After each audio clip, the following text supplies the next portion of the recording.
Oke, bismillahirrahmanirrahim. Assalamualaikum warahmatullahi wabarakatuh. Selamat datang kembali teman-teman di channel saya, channel Yoti. Dengan saya Rio di sini akan kembali berbagi ke teman-temannya tentang teknologi lah gitu. Oke, pada kesempatan kali ini saya akan kembali berbagi tentang mikrotik ya. Beberapa hari yang lalu saya menemukan beberapa laporan ya, bukan laporan sih, beberapa pertanyaan di grup gitu kan, banyak lah tentang eh, serangan brute force. Serangan brute force itu seperti ini teman-teman. Saya akan lihatkan, saya buka ini. Nah, jadi kalau teman-teman sering lihat ini di postingan di Facebook misalkan grup Mikrotik Indonesia atau dan lain-lainnya, sering saya melihat ada keluhan atau pertanyaan teman-teman di grup tentang error seperti ini. Nah,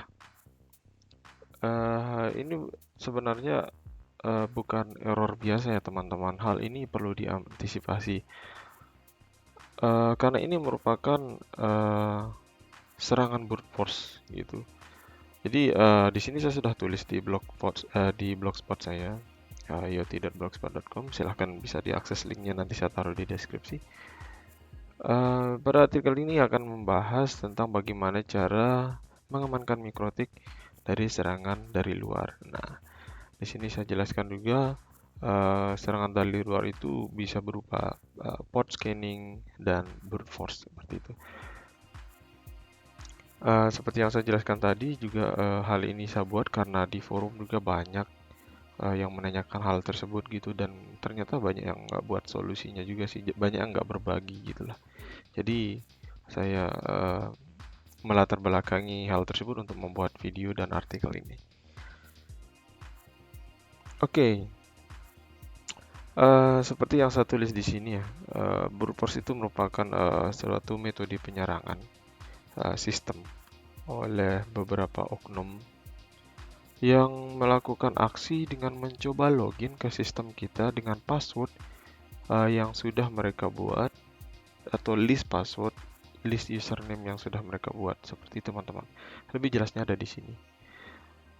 Dan kejadian ini merupakan hal yang biasa ya terjadi. Karena kenapa hal itu dikatakan biasa? Karena hal tersebut biasa terjadi karena mikrotik teman-teman biasanya yang sudah online biasa mengalami hal tersebut. Misalkan mikrotik tersebut sudah diberikan akses tunnel, istilahnya VPN gitu kan, VPN remote. Nah, kalau sudah diberikan VPN remote, biasanya orang yang berada di internet itu bisa mengakses mikrotiknya kita karena itu sebenarnya sudah publik. Cuma publiknya itu menggunakan tunnel gitu. Nah, kurang lebih gambarnya itu seperti ini teman-teman. Saya akan buka gambarnya. Nah, mikrotik teman-teman ini yang sudah dipasangkan tunnel dari penyedia jasa tunnel atau VPN, nanti entah itu owner maupun hacker lah kita bisa namakan, bisa mengakses uh, mikrotik teman-teman uh, melalui address tunnel tersebut. Nah, biasanya kan kita diberikan address tunnel oleh penyedia tersebut ya, atau address VPN. Nah, mereka itu biasanya bisa mengakses dan ya tinggal port scanning aja udah gitu. Tinggal port scanning akhirnya mencoba login menggunakan metode brute force. Nah, jadi hal itu memang udah biasa terjadi. Nah, yang perlu diantisipasi ya teman-teman ya. Brute force ini bisa mengakibatkan teman-teman bisa kehilangan akses jika hacker tersebut bisa masuk ke mikrotiknya teman-teman. Dan juga mengakibatkan load atau akses load traffic yang besar ya. Jadi penggunaan prosesor itu CPU itu sangat besar sekali. Hal itu dikarenakan hacker tersebut menggunakan metode brute force ini akan mencoba terus-menerus untuk login. Nah, apalagi kalau misalkan um, text listnya atau username password yang dia gunakan untuk login itu banyak sekali, maka mereka akan mencoba login menggunakan address username dan password sebanyak itu. Nah, itulah yang akan mengakibatkan router kita mengalami lemot lah misalkan karena penggunaan CPU-nya itu besar sekali karena menghandle request yang terus-menerus jadi dari hacker tersebut. Oke, jadi di sini saya akan lanjutkan dengan melakukan simulasi ya teman-teman, apa yang terjadi sebenarnya di balik layar. Jadi untuk simulasi ini saya akan menggunakan sebuah komputer dengan menggunakan sistem operasi Ubuntu di virtual atau di sini saya akan menggunakan WSL, sebenarnya itu virtualisasi juga sih. Yang berada satu jaringan. Jadi anggap saja laptop saya ini atau virtual operating system saya ini berada di luar jaringan. Sebenarnya memang berada di luar sih, yang penting kan bisa diakses mikrotiknya. Nah, selanjutnya syaratnya itu penyerangan akan dilakukan menggunakan salah satu tool brute force. Dari sini saya akan menggunakan tool namanya Hydra. Yang nantinya Hydra akan mencoba melakukan brute force ke IP mikrotiknya. Di sini IP mikrotik saya itu 120.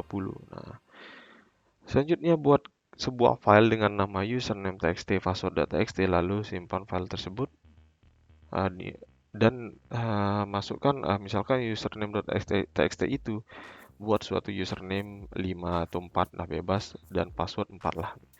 Nah, jika dalam menjalankan tersebut, jika dia berhasil, maka dia udah bisa login dan bisa mengganti passwordnya. Nah, untuk melakukan perintah tersebut, untuk menjalankan Hydra, ini ada di sini nih, Hydra -l. -l itu maksudnya login dengan menggunakan username dan password ke IP mikrotik via telnet. Kita akan coba. Nah, seperti topologi yang tadi ya. Di sini saya akan coba ping ke 192.168.1.20 yang merupakan IP dari mikrotiknya saya. Nah, di sini saya sudah connect menggunakan IP mikrotiknya saya. Sebenarnya IP dari virtualisasi ini dia akan mengikuti IP dari hostnya, yaitu laptop saya, yaitu IP 1.3. Nah, itu akan IP sebagai penyerang misalkan untuk saat ini. Nah, yang perlu kita lakukan adalah kita perlu buat, sebenarnya ini nggak perlu sih, saya akan memberikan contoh bagaimana hacker itu menyerang ya teman-teman. Nah, misalkan Hydra -l, nah username.txt, kita lihat dulu apa isinya di username.txt. Chat username.txt. Nah, ini hanya misalkan username itu isinya AABBBCCC. Nah, ini dia akan gunakan untuk mencoba login nanti di mikrotiknya teman-teman, misalkan di bagian username.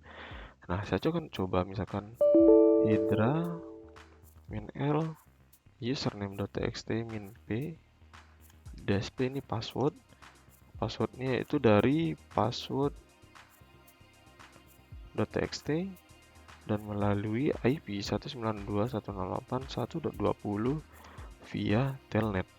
Telnet ini bisa nanti dia akan langsung mengarahkan ke port 23. Nah, kita lihat di mikrotiknya kita kan coba login ke mikrotiknya kita lihat benar nggak akan terjadi. Nah, ini kita buka lognya teman-teman ya. Kita akan buka lognya. Ini saya belum jalankan ya. Nah, saat saya akan jalankan nanti akan ada error di sini, akan ada percobaan login menggunakan metode brute force tadi. Kita coba enter. Oke. Oh iya, sorry, saya lupa. Di sini saya sudah mengaktifkan firewall ya. Sorry, saya hapus dulu IP firewall. Saya akan disable dulu ini. Oke. Nah, saya akan coba melakukan penyerangan lagi.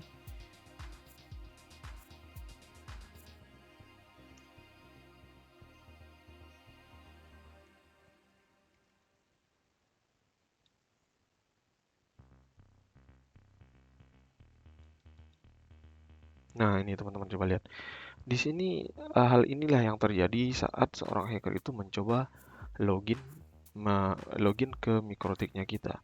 Jadi ini yang dilakukan oleh hacker tersebut. Jadi dia akan mencoba login menggunakan tool Hydra ini dengan mencocokkan username password yang sudah dia buat.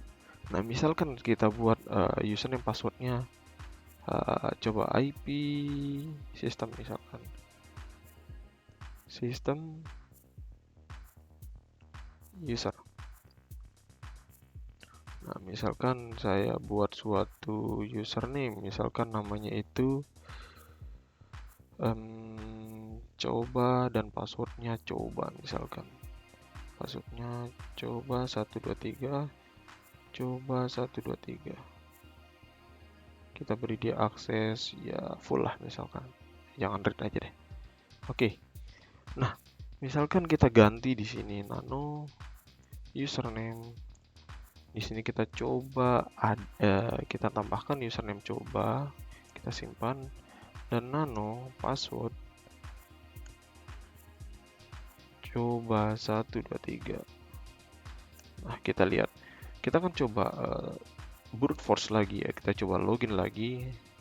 Harusnya dia bisa berhasil sini, teman-teman. Nah, kita lihat di sini akan percobaan login lagi ke sistem. Nah, saat dia sudah berhasil melakukan login, maka di sini akan terlihat bahwa dari list username dan password tersebut ada yang berhasil, yaitu login menggunakan username coba dan password coba 123. Nah, saat ini mereka akan berhasil login ke MikroTik-nya teman-teman melalui domain tunnel tadi. Nah, kalau udah seperti ini, udah kelar. Nah, selanjutnya kita akan lari ke solusi ya teman-teman. Solusi yang pertama di sini sudah tulis di blog saya. Di sini ada dua solusi. Yang pertama adalah mematikan servis sementara.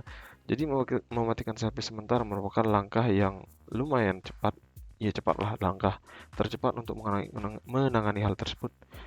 Nah, hal ini dikarenakan jika servis tersebut mati, maka dia udah nggak bisa coba-coba login lagi karena portnya mati. Nah,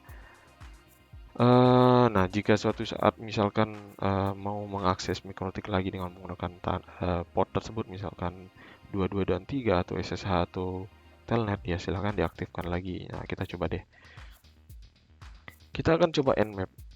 Nmap ini digunakan untuk scan port yang ada di suatu host atau suatu IP 1.20. Nah, coba teman-teman lihat. Di sini semua port terbuka. Nah, coba saya matikan salah satu service. IP service, saya matikan Telnet dan SSH, misalkan IP services, saya matikan Telnet, saya disable, dan SSH dan Telnet saya disable. Nah, saat melakukan hal tersebut, maka saat di scanning, sebelumnya SSH dan Telnet terlihat, di sini SSH dan Telnet udah tidak bisa dicoba lagi. Nah, jika dia melakukan brute force lagi, di sini saya coba melakukan brute force lagi di bawah ini, maka tidak akan ada yang terjadi lagi. Nah, itu solusi yang pertama. Nah, ini dia cannot connect, dia bilang ya. Jadi dia nggak bisa coba melakukan, dia walaupun coba tapi nggak berhasil karena servisnya tidak jalan gitu. Karena servisnya tidak hidup. Nah, itu langkah yang pertama untuk mengamankan MikroTik teman-teman dari serangan brute force. Oke, misalkan kasus kedua, saya mau tetap mengaktifkan SSH atau Telnet. Bagaimana caranya? Nah, kita bisa menggunakan fitur firewall. Nah, fitur firewall tersebut nanti kita akan buat rule. Jadi, di mana saat dia melakukan serangan, fungsi rule ini di firewall ini, jadi saat dia melakukan serangan, maka rule atau firewall tersebut akan mendrop dengan syarat dia melakukan percobaan selama 3 kali ya. Nah, saat itu dia akan drop, jadi tidak bisa mengakses MikroTik kita lagi melalui IP tersebut. Nah, jadi saya jelaskan lagi, jika kita menggunakan firewall ini dan dia akan mencoba login lagi menggunakan port 2223 dengan username password tadi, kita akan brute force dia, kita akan filter dia melalui firewall Nah, di saat dia gagal selama 3 kali, kita akan masukkan dia ke blacklist, IP list blacklist. Nah, dia akan dinonaktifkan selama 1 hari. Oke, kita akan coba. Bagaimana caranya? Gampang sekali. Di sini sudah saya siapkan sintaksnya. Silahkan teman-teman copy sintaks ini dan masuk ke bagian terminal. Nah, silahkan klik kanan. Nah, paste sintaks tersebut. Jika sudah, maka akan terjadi seperti ini, IP firewall. Di sini saya sudah buat firewallnya di bawah ini. Nah, dia akan membentuk beberapa firewall 1, 2, 3, 4. Nah, dia akan buat suatu drop dari list IP jika terjadi kesalahan sebanyak 3 kali. Coba saya enable nih. Nah, sudah saya enable. Nah, sekarang coba saya hidupkan servisnya lagi ya, IP hotspot. Bukan IP hotspot, IP service. Nah, saya hidupkan servisnya lagi, enable. Nah, oke. Di sini akan saya buka address list. Nah, di sini kan nggak ada address listnya ya. Sekarang kita coba melakukan brute force lagi, teman-teman. Nah, kita lihat apa yang akan terjadi. Kita akan coba kita matikan, kita hapus dulu username password yang benar tadi, atau kita hapus aja pas usernya yang di sini. IP bukan system user. System user, jadi ibarat dia nggak tahu username passwordnya dulu ya. Kita disable aja. Nah, sekarang kita coba dia login. Nah, ini firewallnya kita ada di sini. Nah, kita jalankan tool Hydra-nya dengan menggunakan perintah sedana yang sama tadi, Hydra-L, username, min-p, port, dan melalui telnet ini misalkan. Nah, di sini saat dia mencoba melakukan login, nah di sini akan terbentuk suatu message. Dia akan mendeteksi bahwa ada percobaan login melalui MAC address ini dari TCP, protokol TCP dari IP ini, misalkan seperti itu. Nah, saat dia sudah terdeteksi, maka dia akan masuk ke blacklist.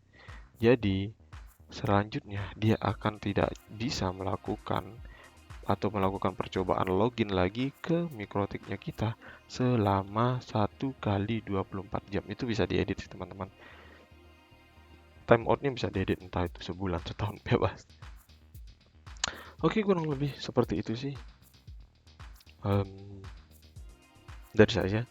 Jadi untuk teman-teman tetap hati-hati ya, buat teman-teman yang punya bisnis internet yang sangat rentan sekali mikrotiknya bisa diakses dari luar.